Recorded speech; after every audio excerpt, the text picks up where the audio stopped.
Welcome back. We are digging deeper this afternoon into research underway in Virginia that could ease the pain and grief for families after their loved ones were the victims of violent crimes. George Mason University is testing its theory that bees can help law enforcement find bodies. Chris Horn explains how. They say graveyards have fences because people are dying to get in. But this will be a cemetery like no other, more a proving ground than a graveyard. Researchers at George Mason University are hoping to get their first donated body sometime soon. They'll test their theory that bees can help them find decomposing bodies.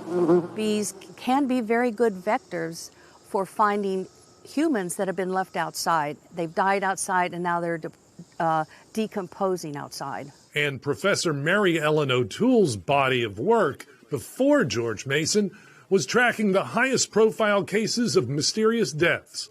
28 years as an FBI profiler. She worked the Unabomber, Natalie Holloway, the Green River and Golden State Killers, Zodiac, and many others. I worked a number of serial murder cases where the offender kidnapped one location, murdered second location, buried third location.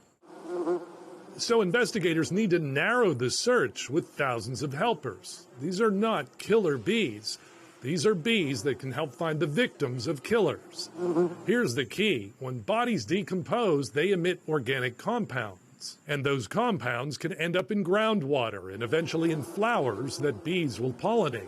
Once investigators have a general idea where a body might be, they can start analyzing local honey for evidence of decomposition. It would be a first-step method that makes other methods more effective. The area would be too big to bring in, let's say, a cadaver dog. And it would be too big to have a group of people walking shoulder to shoulder. If the honey of local bees does show decomposition, investigators can then follow with ground-penetrating radar, drones, and other tech. O'Toole wishes she had had bees in her arsenal decades ago. And I think of those cases and I think those poor victims would not have laid out there basically for decades before they were found. Back when she started with the FBI, O'Toole never dreamed her career would land here.